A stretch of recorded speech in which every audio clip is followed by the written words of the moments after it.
Hello and welcome to another edition of the SHU Sports Report. I'm Aaron Burrell. And I'm Brian Dwayne. Now, we had a nice week off due to the snowfall in the middle of last week, so we have plenty of SHU sports action for you. That's right, Aaron. We have quite a bit to catch up on, so let's start with some women's basketball. Absolutely, Brian. The women's basketball team got their second consecutive WNIT bid. The women's basketball team season came to an end in the first round of the WNIT when they took on the St. John's Red Storm. The Piles would fall 72-43 in Queens despite Hannah Kimmel posting her 33rd career double-double in her final game at SHU. The women's basketball team finished the season going 17-15. Men's volleyball has been on quite the trip, Ryan. That's right, Aaron. The Sacred Heart men's volleyball team came out of spring break with a long West Coast trip.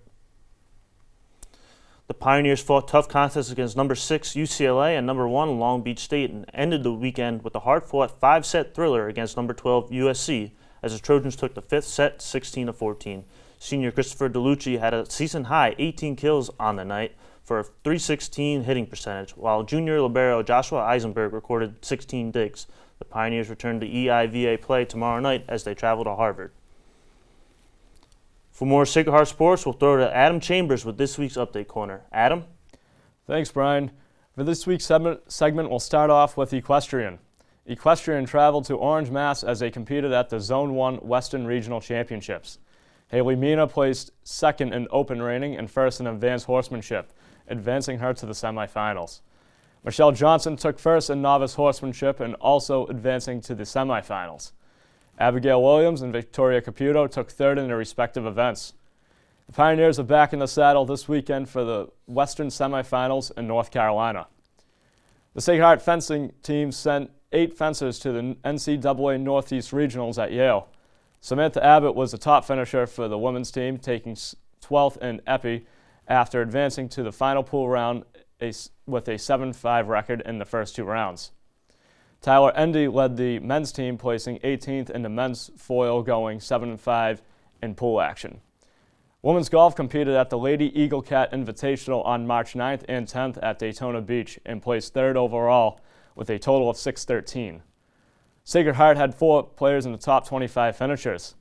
Alejandra Perez was the top scorer for SHU, tying 10th place with the scores of 79 and 72. The women's tennis team faced off against the Friars of Providence in New Haven on Saturday.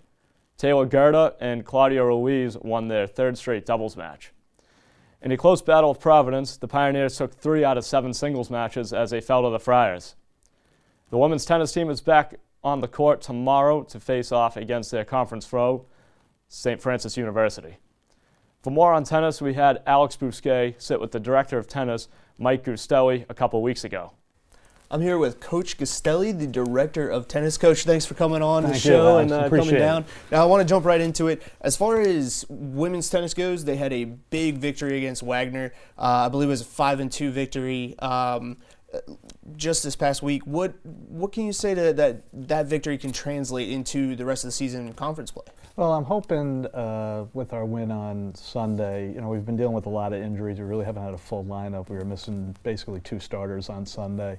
So I knew it was going to be a tougher match for us just because we were a little shorthanded. But the girls really came through. Our top 4 players really did a nice job in matches that I thought were going to be much more competitive, and we really didn't make it that competitive. So I was really happy with our performance this past weekend against Wagner. Wonderful, wonderful. Now, as far as the men's tennis goes, they had 2 big road victories. One was against Holy Cross, and then the other was St. Peter's.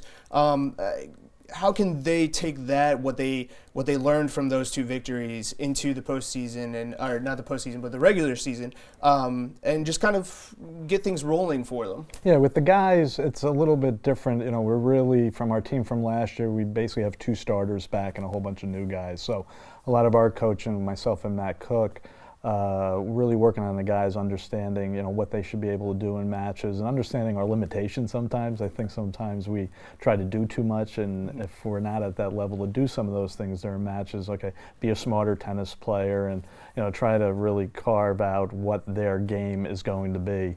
And so we do a lot of that type of work with the guys. So hopefully the 2 wins against Holy Cross and St. Peter's will translate as we get further on to the season. Definitely. Well, from all of us here at the SHU Sports Report, we wish you the best of luck with both teams in the rest of their season. And we want to thank you again for coming down and joining us. No problem. I appreciate it. Thanks. Thank you. Back to you guys at the desk.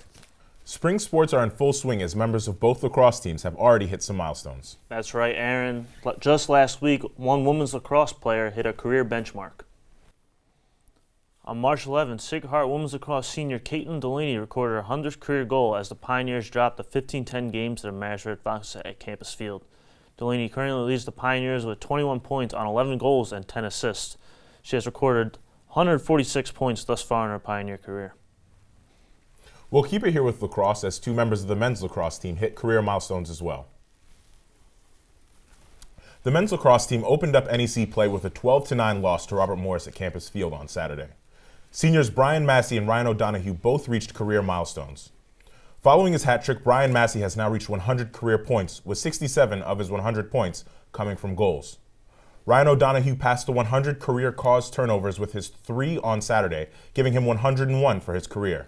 You can catch the men's lacrosse team on Saturday at Campus Field when they welcome Hobart for their face-off for a cause game. Now, Aaron, the women's bowling team is making quite the final push as they are now just days away from the NEC Championship Tournament. The women's bowling team traveled to Smyrna, Tennessee for the Music City Classic, which showcased 19 of the top 20 schools in the nation. With the 4 wins in the trad matches and 3 wins in the Baker matches, Sacred Heart entered bracket play as the 5 seed in a field of 35 teams. SHU took round 1 4-3 against 6-seeded FDU, advancing to round 2 against 3-seeded Vanderbilt. After a hard-fought round, the Pioneers won the tiebreaker and faced off against 4-seeded Stephen F. Austin. The Pioneers closed out bracket play with a 4-2 victory over the Lumberjacks, winning against the number 5, 6, and 7 team in the nation during the last day of the tournament. In individual standings, Sacred Heart had 4 Pioneers in the top 50 out of 237 individuals. Kristen Zimmerman tied for 7th with a 207 average pinfall. The Pioneers left Smyrna 3rd overall, and they're back in the alley, the 25th and 26th, as the top seed in the Northeast Conference Championships and currently rank 11th in the nation. We leave you today with some sad news. SHU Athletics lost a friend on Friday with the passing of assistant golf coach Don Simatolsky, a friend and confidant to many. Don was well liked and respected by all he came in contact with. His impact on not only SHU golf, but also the entire golf world will not be forgotten. Don was 66.